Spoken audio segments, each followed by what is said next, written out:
Cashflow Diary Podcast, episode 508. Welcome to yet another exciting episode of the Cashflow Diary Podcast, the podcast that teaches you insider tips, tactics, and strategies for creating leverage streams of cash flow into your life. Learn from top-performing entrepreneurs, business owners, investors, and thought leaders from across the globe as they share their secrets to success. Like what you learn on this and other Cashflow Diary podcast episodes? Go to learninvestingnow.com and sign up to receive powerful tips and information that will help you succeed as an entrepreneur and investor. Now, here's your host, investor, entrepreneur, business owner, educator, speaker, author, and master facilitator of Robert Kiyosaki's cash flow game, Jay Massey.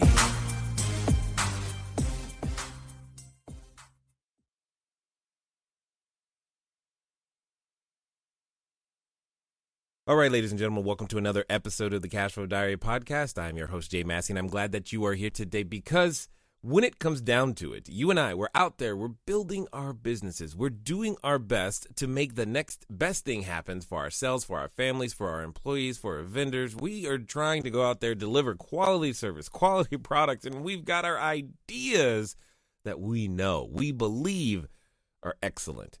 But then we also have a challenge. Often the challenge is we don't know all of the people we need to know in order to execute it. And for some of you, you're like, dude, show me the money. Like literally, where is the money? How can I get it? Who can give it to me? What room is that money hidden in? And more importantly, when I do find this person, what do I say to make them go, yes? Because you know, if you could just get your idea out there, it would be great. Well, I have with me today someone who's going to help you do exactly those things. I have with me none other than Judy Robinett. She's the founder of JRobinett Enterprises and the author of How to Be a Connector. This is code for if you were like me, the introverted kind, and you're like, man, do I really have to talk to people? The answer is yeah, but not as many as you might think. And she's got a new book out, which I definitely think you're going to want to know about because it's called Crack the Funding Code, How Investors Think and What They Need to Hear to Fund Your Startup. So we're going to have a lot of fun on this particular episode, and I know I've already got your attention because I said money, and you were listening. So with that being said, let's make sure that we take notes, let's make sure that we listen, and let's get ready to love Judy Robinett. Judy, how you doing? I'm doing great. Thank you. I'm glad you are. I mean, if you're going to be the lady that's going to tell us how to get money, I think everybody is listening right now. Yeah, most people do. And you know, that's what I love. I was so frustrated when I'd meet entrepreneurs or business owners that were, had it all together and they just didn't know, how to get in the right room to get funded. So I'm just delighted to be here and talk about where the money is. Excellent, excellent. Now, this being the first time that you're here, I have to ask you the same question I tend to ask everybody else. Are you ready? Yep. All right. I tend to look at today's entrepreneurs a lot like yesterday's superheroes. So, Batman, Robin, Wonder Woman, etc. I tend to think that, entrepreneurs and superheroes have a ton of things in common. For example, if you think about, as an entrepreneur, occasionally I can envision myself running around town using our products and services and saving our customers one sale at a time. And yes, I'm probably wearing a cape or tights. Now, also like a superhero, an entrepreneur has a beginning. If you think about Spider-Man, for example, there was a time where he was just a kid going to school, doing his thing, not paying attention to much. And then one day he gets bit by a spider, discovers he's got a superhuman ability, and he gets to choose whether to use it for good or for evil. So my question to you is as follows. Before, being profiled in Fast Company, Forbes, VentureBeat, Huffington Post, before, working with a lot of the high-level people that you have worked with, before your books, before everything that people know you for today, my question to you is, who is Judy Robinett? Okay. Well, before all of that, if any of you watched the movie Napoleon Dynamite, that's where I went to school, a little teeny tiny town in Idaho, and I was riding horses here in the mountains. I'm sitting on the side of the Rocky Mountains, and but I'd been bullied, and I was pretty shy. But I always loved making things happen and being a problem solver. So that was really my basic thing. And then I was really curious, and I loved to learn. So that probably is the personality piece that has never changed. I did get out of being shy, found out I couldn't survive in the corporate world. And, I'd look around and I'd see these guys that, they're playing golf on Friday and they're getting promoted left and right and they have more money than me. And I'm thinking, what is the matter with me? I've got to figure this out. And I quickly figured out there was this, underlying network of power. And research shows in any organization, and it's family offices, banks, anywhere, it's 5% of the people have got the power. So, I started out probably not being able to scale, skyscrapers or outrun a speeding train, but a little of that learning, continually learning, being curious, and finally figuring out, most people are good, moved me forward. That's good. That's good. I like that. I like that. So let's talk about it and dig in for a second, because Okay. I think that there's a number of individuals listening who, yes, they have their ideas and they can probably relate to some of the experiences that you have had, but yet at the same time, I have found and I have seen situations myself where it can feel like the people who know, or the people who I need to know, seem they're in this cocoon, this wall, this Yep. ivory tower, and Yep. and and you hear the advice, especially in the real estate world. Well, just go to networking groups, and it's like, Yeah. I don't want to. Yeah. I didn't either. And you're absolutely right. And frankly, most networking groups are a waste of time because everybody there's broke. It's always been really interesting to me. You have to be careful what room you get in. But you're right. There's different ecosystems, and the people that have the money tend to be in different kind of groups. And I'll give you an example. When I moved to Salt Lake, I met a gentleman who'd been recruited from the East Coast to come to Salt Lake City to be a top wealth manager, and he's black and he's gay. It's not the typical profile in Salt Lake City, Utah. But within just a few years, he had the biggest book of business, the highest net worth clients in town. And I said to him, dude, how did you do this? You come to town, nobody.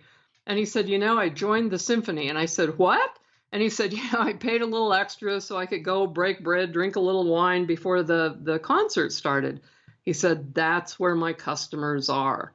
And so I'll tell you, there's no lack of money in the world, 269 trillion of private global wealth. But the trick is to figure out who it is you need to know and then come up with a plan to get to know them. And the other thing I want to bring up, and I was frightened, honestly, I didn't dare approach people. I didn't know anybody that had money. I remember the first time I shook hands with a millionaire. I thought, wow. And now I know countless billionaires. And the thing that I finally figured out is they're just like us. And yes, they do have more money, but they've always got problems. And so if you can figure out how to add value, you go to the top of the line. Exactly. I love the way you stated that so much, because this can happen when you're standing in front of the person, because you can think of them as the one with the keys to the kingdom. And if you can just get their blessing, their scepter on your shoulder, now you have a shot. And yet at the same time, if you can just see them as a human, it's going to go better than not. So absolutely. And if you're just kind of kind. So, I have kind of two strategies here. Well, probably three, but certainly the shotgun rifle approach of, let's find this exact person, figure out how to add value, figure out how I can get into a curated room to meet that person is good. But the second one is learn to talk to strangers. Now, this one was tough for me because I was really shy. I thought, why would anybody want to talk to me? I mean, I really did. And I found in research that only 12% of the population is shy by a psychologist's terms, but half of us think we're shy. And it has to do with our self-worth and our lack of confidence. And so those two things are really important to be very targeted. But the second one is to talk to strangers. And then the third one is get invited to some of these. I talk about being in the right room. I've been invited to the White House. I go to private only events.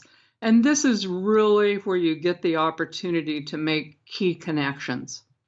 Now, take us on this journey, if you will, because, there's a number of people who are thinking, okay, yeah, I hear what you're saying, Judy, but how did you get there? Like, how did it start? Did you wake up one day and just go, I know, networking, let's just go? I mean, what was the journey to figuring out that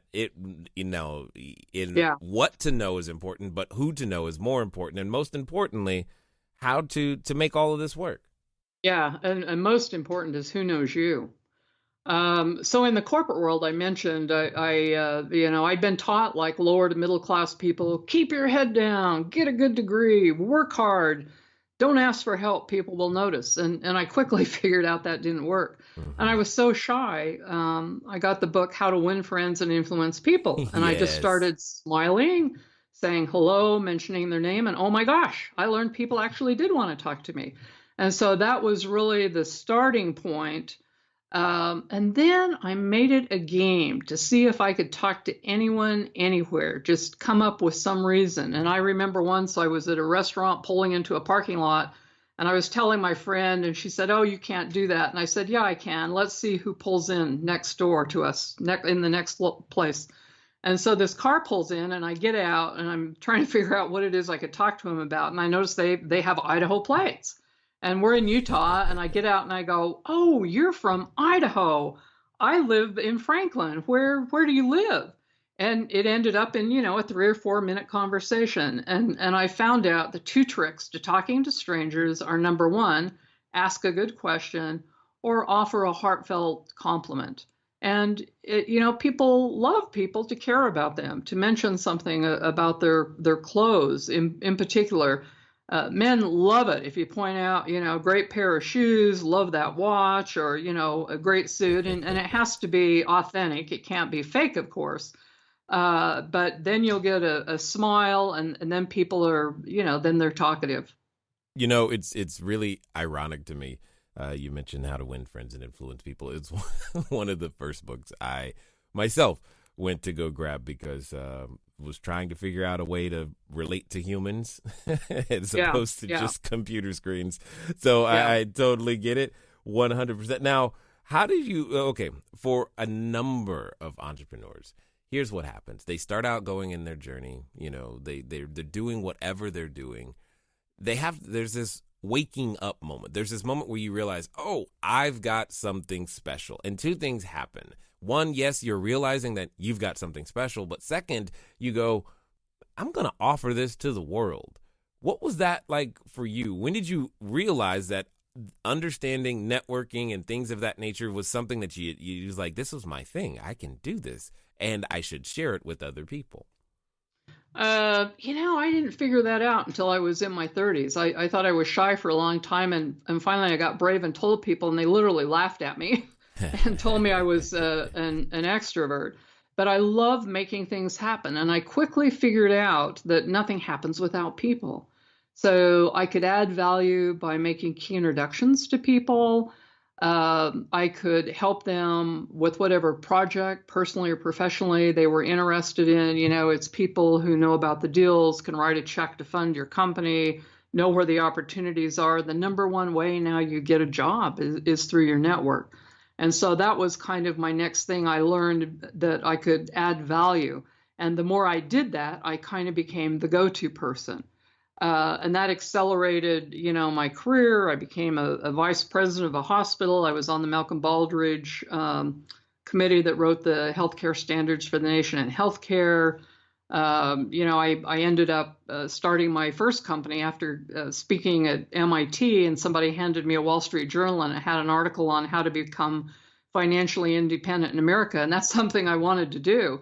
And it was be a doctor, be a lawyer, inherit it or marry it. And I thought, oh, the first 4 out. And the fifth one was start a business. And I thought, how hard could that be? Well, dumb me. I went and got a $1.2 million SBA loan and started a franchise restaurant and, almost went bankrupt. And, I'll never forget being so terrified. I'm shaking in my boots in front of a bankruptcy attorney. And he looked at me and he said, you're not even close. And I said, I'm broke. I have no cash.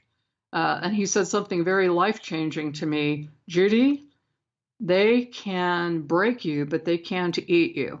And at that point, I learned how to kick fear to the curb.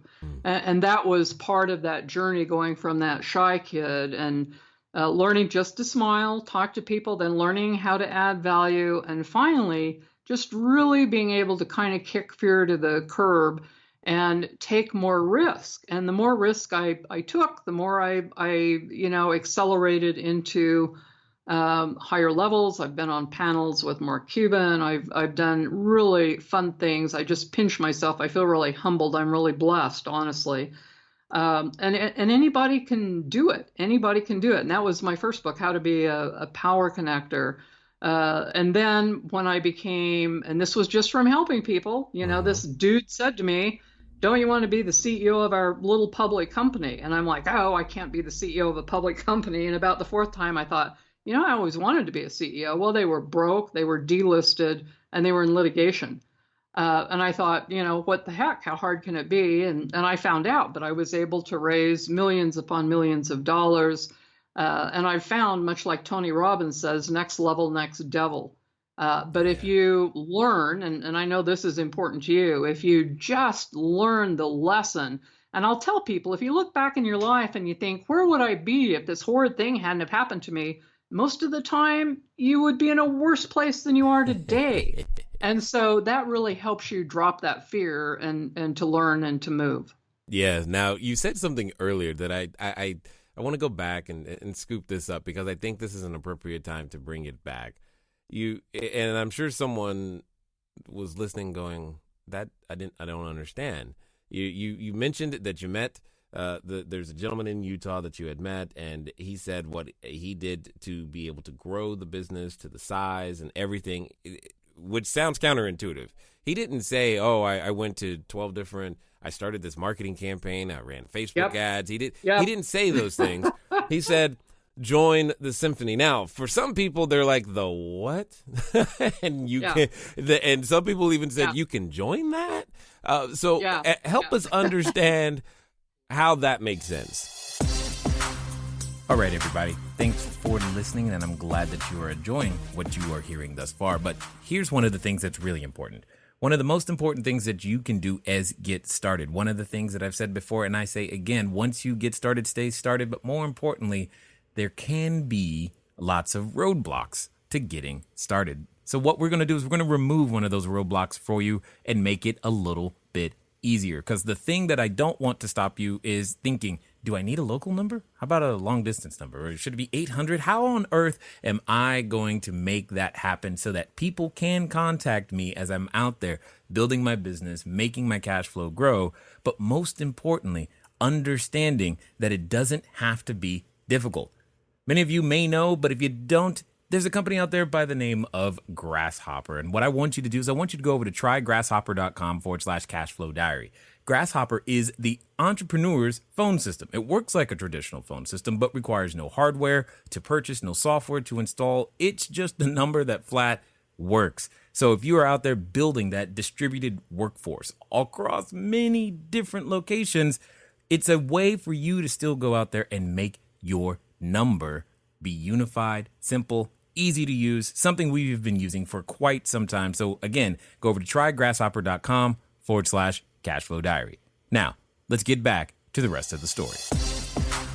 Well, so you can get a membership, like an annual membership, and you can pay a little bit extra. And so they throw in this kind of goodie bag that you can show up to the event early. And they usually have a room upstairs where they have lots of hors d'oeuvres and drinks that you can, mingle and talk to people. Well, the wealthiest people in town go to the symphony. Mm-hmm. So that's where his clients hung out.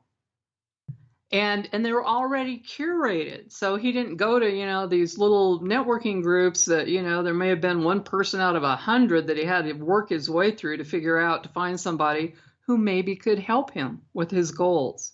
Yeah, it's so funny. I have said similar things to people that instead of going to, say, the real estate networking groups, I developed to explore their own hobbies, because a lot of us have hobbies we haven't explored.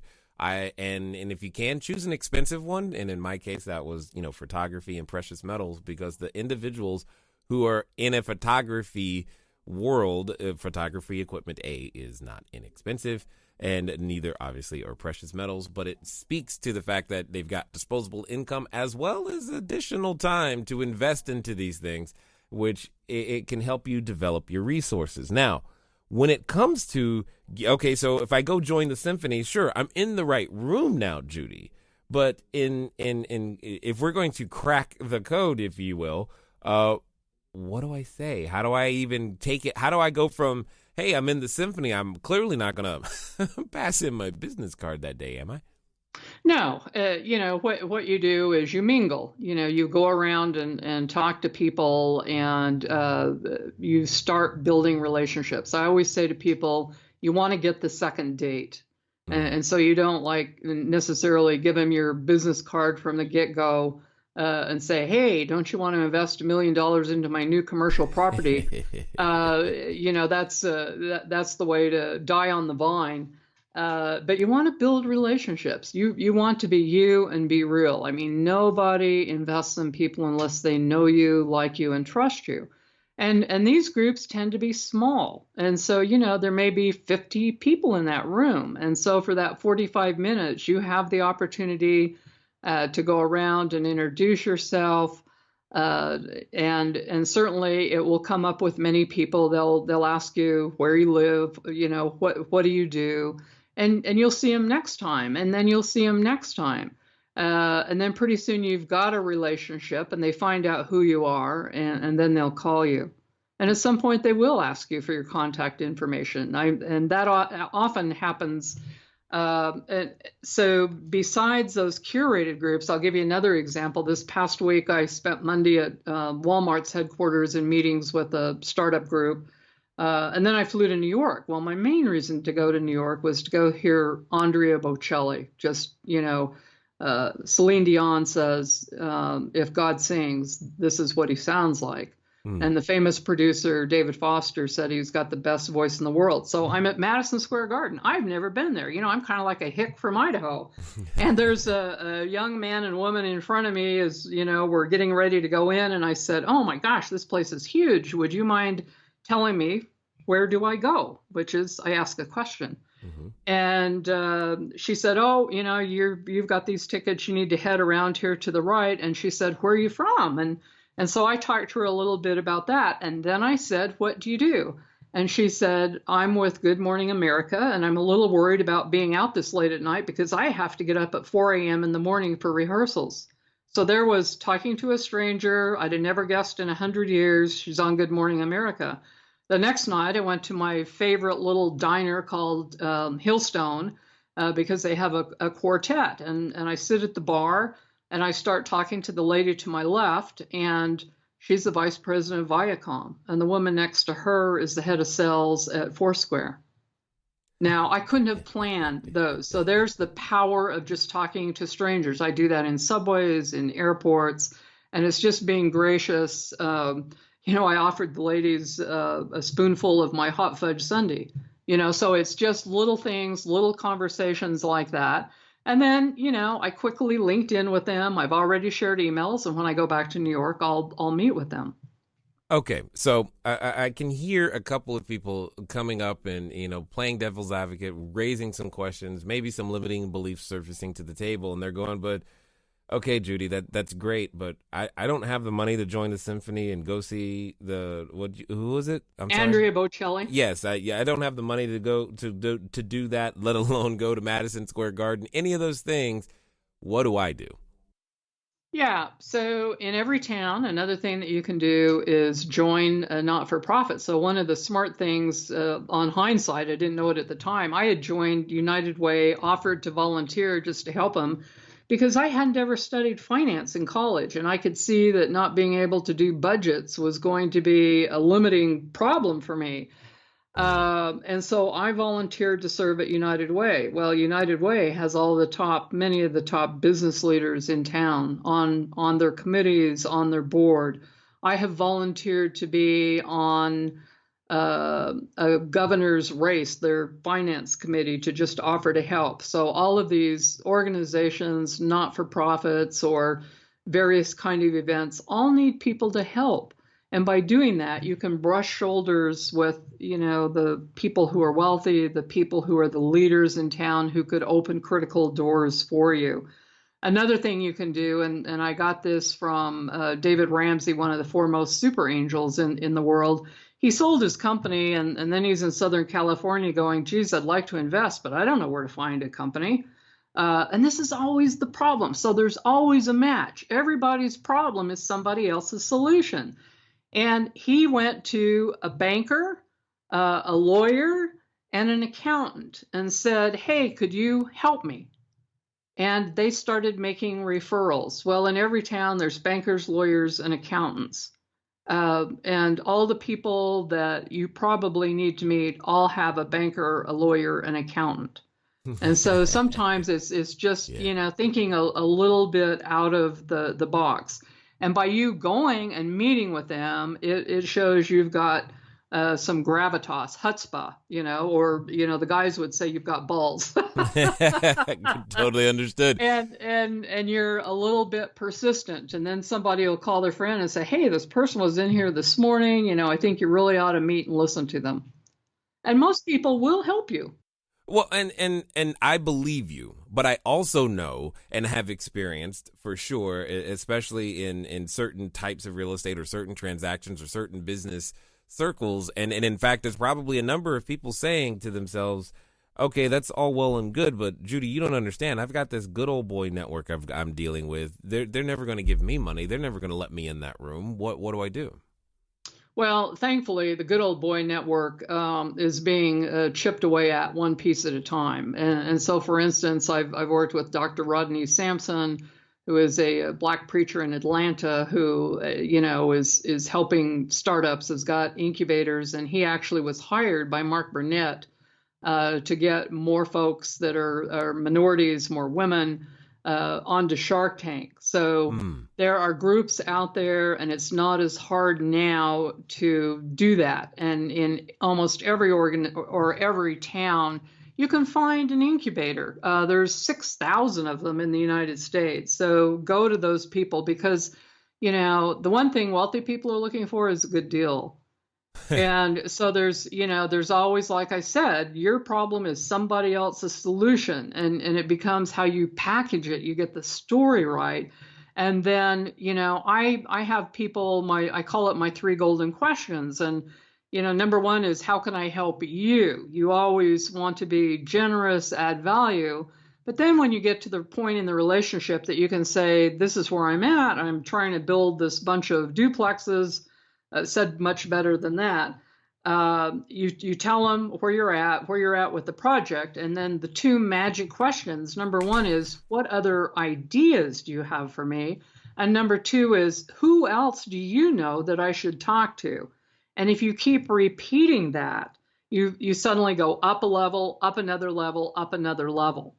And if your story is good and it's a good opportunity, of course people want to talk to you. They're trying to make money on their money. Absolutely, 100%. And I totally get that. Now, let me ask you this question. When it comes down to it, how do you get them to open up the wallet? Tell the truth. Straight. Yeah. What are the 12? I know you got 12 magic words now. I'm messing with you, but seriously. You have to, I tell people, don't ask for money, ask for advice. And make sure it's a good fit. Make sure you're with the right type of funder. I mean, there's people that just fund biotech, or just do commercial real estate, or just do houses if you're going to flip houses. So there's very specific investors. So you make sure that there's a match between, that this person really is someone that can help you. And I tell people, ask for advice, don't ask for the money. And if you talk to them and then you're saying, what other ideas, who else do you know? Oftentimes they'll say, well, let me see your summary or your proposal. And many, many times they'll say, I'm interested in sitting down and doing some due diligence with you on this deal. And if not them, they'll say, two of my friends do this, let me make a phone call for you. And it really is, one of my angel investing friends in Boston says, no one's going to write a check the size that would buy a home unless they know you, like you, and trust you. So the front part of that is you really focus on building the relationship, because there's a million other people out there that, are looking for money, many, many millions of people. So, be trustworthy. All of these things are really critical. What's interesting is for the number of people that are looking for resources and money, etc., it seems like that those with the money would have no trouble finding those who need it. They do. And that's, the marketplace, and that's, lack of information. If there were a perfect marketplace that you could go, that would be great, but there isn't. I mean, online platforms have tried to help with that, but that's why we have all this intermediary groups, whether it's real estate, networking, or industry conferences. Those funders are out there. And so the point is, where are those people who have the money that are looking for the deals? Where do they hang out? Many of them get their referrals from their attorneys, from their accountants, from their lawyers. There's all of those people that are specific to real estate or specific to any other organization. Yeah. So it's funny when you said where they hang out. I know someone said, they ain't at my house. So yeah. I don't know. Not my. It isn't at your house, but I'll tell you what, if you don't get off the couch out from under the TV, you're not going to find one of them. I mean, and that's the truth. A lot of people are out there saying, I can't find somebody. I don't have the money. They're not doing the work. I mean, you got to get your ticket punched. And one of my favorite quotes is, you have to shake the apple tree hard to get the apples to fall, but it's never the tree you shake from. I mean, it's almost like this synchronicity magic from the universe or from God that you have to show you're out there, you're in the game. And when that happens, it is magic, but it's almost this process that's required of the universe. But guess what? Much to what you talk about in your book, CashFlowDiary, and Believe, it's you learn, and then you earn, and then you learn to the next higher level, and then you earn. And so it is this process. But I can tell you, I've worked with people who'd received no's for years. I worked with a woman who had a medical device had been turned down by everybody in Salt Lake City. And, I said to her, we need to get out of Dodge. We need to get to Boston and San Francisco. She wasn't Mormon, and she was a woman. And we got her $500,000, and her company sold for millions. And there's a perfect example of being in the wrong room. And that's really, I talk a lot about that in both books, but the one on getting funded, it's really critical who you're looking for that money. And almost every family office has an arm that they invest in real estate as an asset. I mean, I would be making friends with your local financial planners. I know people at Goldman Sachs in New York. I'm just always kind of dazzled with the amount of resources that they have. Bernstein, JP Morgan. I mean, many of these organizations have offices, have people all over the nation. And the other thing is, if you reach out on LinkedIn and you're very gracious and kind, people get back to you. I think that there's only a few times people haven't got back to me. So with social media, that also makes it much, much easier. Yeah, that access is on a completely new level today. Yeah. I mean, we have a president that tweets, so hey, yeah. It's really. We wish he wouldn't. Yeah. And, another important one is conferences, and you do your homework, you find out who the speakers are, reach out to them ahead of time, say, hey, I'd love to grab coffee or meet you at the event. I've done that very successfully, and it's because other people don't. And a lot of people just don't have the, that persistence of just go shake the hand, say hello, and then follow up on LinkedIn. Totally get it. Now, for those that have listened this far and are going, man, Judy knows what she's talking about. I do need to meet more people, and I would love to crack the funding code, or they just want to find out more about what you've got going on. What's going to be the best way for them to catch up with you? My email is judy@JudyRobinett.com. There's no E on the end of Robinett. I'm on LinkedIn, Judy Robinett. I have a website, Judy Robinett. So I'm really easy to get a hold of. You can Google me. I've got lots of information out there, but I'm happy to help. Happy to brainstorm and give some advice. In every single town in this nation, you can find a local small business development center. You can find an office for SCORE. Mm-hmm. These people all know people that invest in real estate or invest in startups. The SBA, you just have to talk. Doctors and dentists are one of the biggest groups that do startup funding. I love how accessible you make everything, and even yourself for that matter. So those are things that I think a lot of times there's the thought process that, you know what, there's no way they'd talk to me. It's like the pretty girl sits at home on a Friday night because, no one asked. And I think there's a lot of that's going on when I hear you speaking. And make no mistake, there are what I call the dark triad, the sociopaths, the narcissistic, the Machiavellians. Those are the bad actors, but it's only 5% of the population. Most people really will help you if you ask appropriately. I mean, on the first meeting, you don't ask for 5 million, but certainly if you ask what other ideas or who else do you know I should talk to, that's an easy ask. And most people really enjoy making the world a better place. I must tell you. And after you put your toe in the water, then pretty soon you're up to your waist and pretty soon you're swimming. And then you're going, oh my gosh, this is a much different world than I thought. And I'll just add one other thing. I was on a panel with Mark Cuban and I thought, wouldn't it be great if he endorsed my book? And he told me he didn't have time, even though I was working with one of his startup companies out of Salt Lake. And I thought, well, that's pretty rude. I'll just go to your boss, Mark Burnett. Well, I didn't know Mark Burnett, but I got on the phone.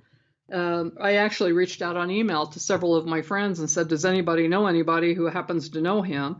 And somebody had been to an event with him. And I said, what does he need? Because I know everybody needs something. And they said, he just spent 14 million of his own money on the movie Son of God, and he didn't have the money for marketing, and he was kind of worried. Well, I get online and I find out the Baptists are behind it, and I live in Salt Lake. I mean, there's a boatload of Mormons and a highly networked group all over the world. And so I reached out to them. I said, anybody interested in interviewing Roma Downey and Mark Burnett?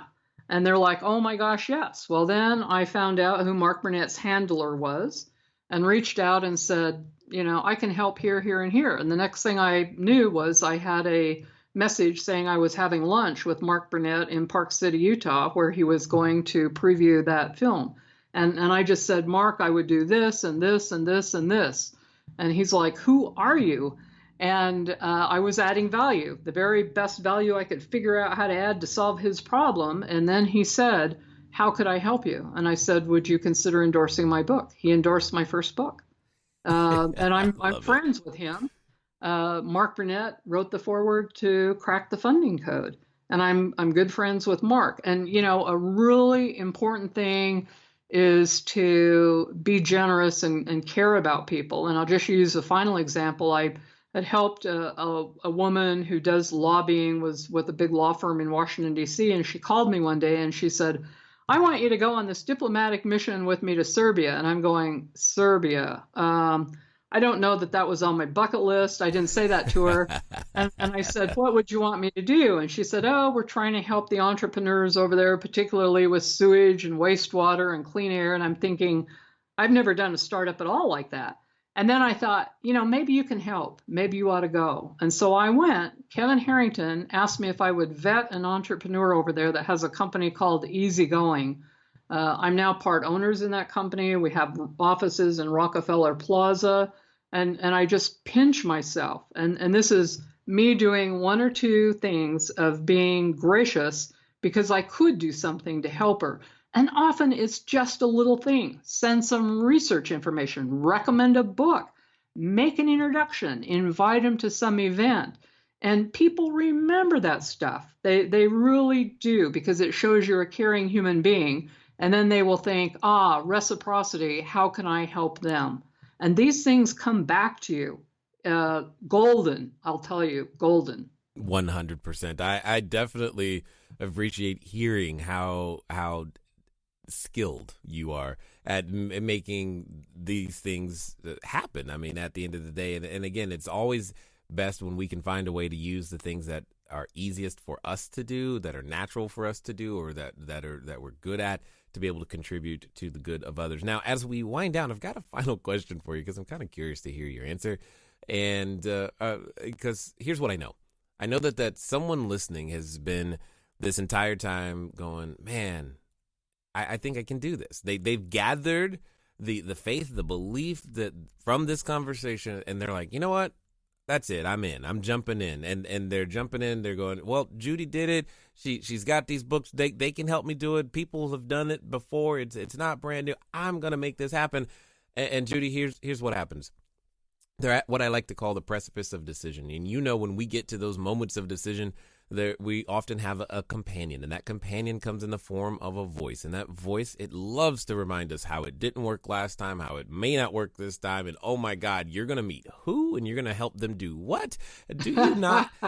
It reminds us of all of those things. And for some people, they're related to that voice. So my question to you is as follows. Let's pretend that this time it's going to be different. They're going to follow through, and they're going to do so in the next 24 to 48 hours. What would you suggest that they do? Well, depending on if you're going to raise money, I would tell you to Google the local angel groups that are in your area. So most people don't know that 75% of investors invest locally. Now there's 300 angel groups equally from north to south, west to east. You don't have to go to Silicon Valley or New York to get funded. You know, they're in Arkansas, they're everywhere. And reach out. So usually on their website, they'll tell you what the application process is, and there's usually a person you could contact. Make that call. Google, find out some of the organizations that are in town, and you can do this by just picking up the phone and calling the Chamber of Commerce and say, hey, I'm a real estate, I'm doing this kind of a project. Is there some organization it would be good, or a person for me to go meet? So make a phone call. Talk to two strangers every day this week. Talk to two strangers and say hello. And I mean, if you've really got a problem you think you can't solve, send me an email. Now, I am in Belgrade from Sunday for a week, but I always get back to people. That's amazing. I think probably the most difficult thing that you said was talk to two strangers. For most people listening, that'll probably be the most difficult one, but it'll be interesting to see which ones people take on and to make happen. And I definitely appreciate the time that you have taken, the time that you have invested to cultivate your understanding, your information, your knowledge, and being willing to share it with us here today at the CashFlow Diary, ma'am. Thank you. Pleasure's all mine.